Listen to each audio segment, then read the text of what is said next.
Assalamualaikum warahmatullahi wabarakatuh. Salam satu kopi, salam satu hobi. Di sini kita berbagi dan jangan lupa tetap silaturahmi.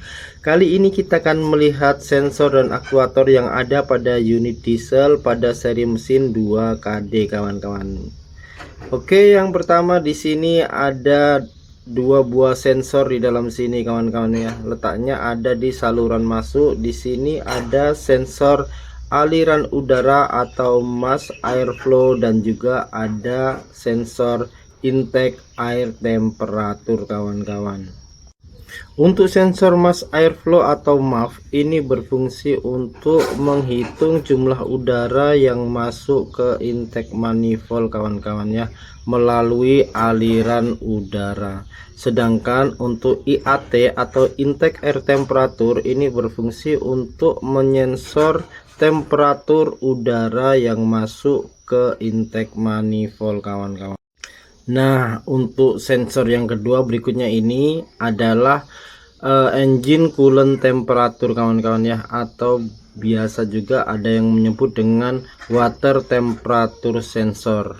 Nah, untuk ECT atau engine coolant temperature ini di sini pada unit diesel ini terdapat dua kabel kawan-kawan ya, berbeda dengan unit Avanza. Biasanya itu ada tiga kabel kawan-kawan karena satu kabel menuju ke electric fan. Nah, kalau diesel ini hanya dua kabel kawan-kawan ya. Fungsinya untuk apa? Fungsinya adalah untuk mendeteksi temperatur cairan pendingin atau air radiator kawan-kawan ya pada mesin. Nah, untuk sensor yang ketiga ini adalah CKP kawan-kawan atau crankshaft position sensor. CKP ini berfungsi untuk mendeteksi putaran dari crankshaft kawan-kawannya, yang nantinya akan menentukan posisi TMA atau TMB nya sebuah piston kawan-kawan. Untuk lokasinya berada di dekat puli crankshaft kawan-kawan ya. Nah, yang keempat ini berada pada posisi atau di bagian pompa kawan-kawan ya. Ini disebut dengan SCV kawan-kawan atau section control valve. Section control valve ini berfungsi untuk mengatur dan mengontrol tekanan bahan bakar dengan menyesuaikan volume bahan bakar yang dipompa ke dalam sistem common rail kawan-kawan, agar sesuai dengan kebutuhan mesin berdasarkan sinyal dari ECU kawan-kawan ya. Dengan adanya SCV ini kawan-kawan memastikan pasokan bahan bakar yang stabil dan efisien dan mengurangi beban pada pompa kawan-kawan dan menurunkan emisi gas buang. Jadi ini adalah SCV dan SCV ini adalah salah satu dari aktuator kawan-kawanku sekalian ya. Nah, untuk sensor yang selanjutnya ada di sebelahnya kawan-kawan. Yang ini namanya FTS kawan-kawan atau fuel temperature sensor ya, yang ada di sebelahnya ini. Fungsinya adalah untuk menyensor temperatur bahan bakar kawan-kawan ya.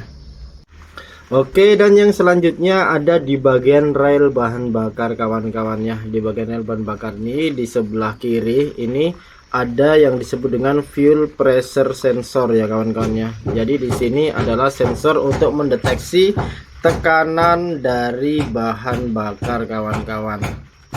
Dan di sini yang sebelah kanan kawan-kawan, di sini ada yang disebut dengan pressure limiter kawan-kawan ya. Pressure limiter ini berfungsi untuk mengembalikan tekanan bahan bakar pada saat tekanan bahan bakar di rel ini terpenuhi kawan-kawan. Dan sisa tekanan bahan bakar akan dikembalikan melalui saluran ini menuju ke tangki kawan-kawan ya. Nah, oke, untuk selanjutnya komponen selanjutnya di sini ada ini untuk switch indikator oli kawan-kawan ya. Ini switch indikator oli. Oke, ini nanti terhubung dengan dashboard indikator oli yang ada di dashboard kawan-kawan. Sensor yang selanjutnya ini ada di bagian EGR kawan-kawan ya. Sensor ini berfungsi untuk mendeteksi dan memberikan data tentang bukaan dari EGR kawan, tentang aliran gas buang yang dikembalikan ke ruang bakar atau ke intake manifold kawan-kawan ya.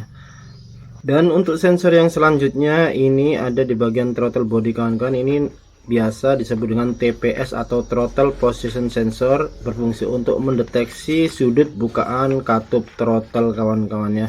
Lokasinya ada di bagian throttle body. Dan selanjutnya ada sensor yang disebut dengan MAP kawan-kawan, atau Manifold Absolute Pressure.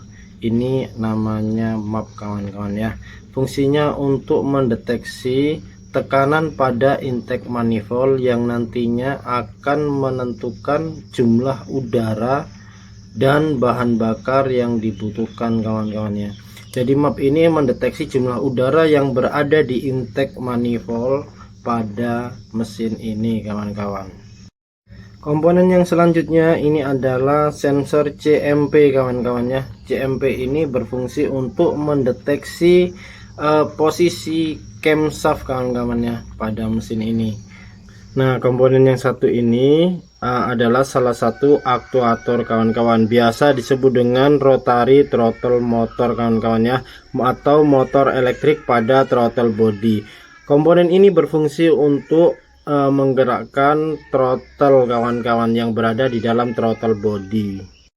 Nah, aktuator yang selanjutnya ini adalah bagian yang penting kawan-kawan, yaitu adalah injektor kawan-kawan ya.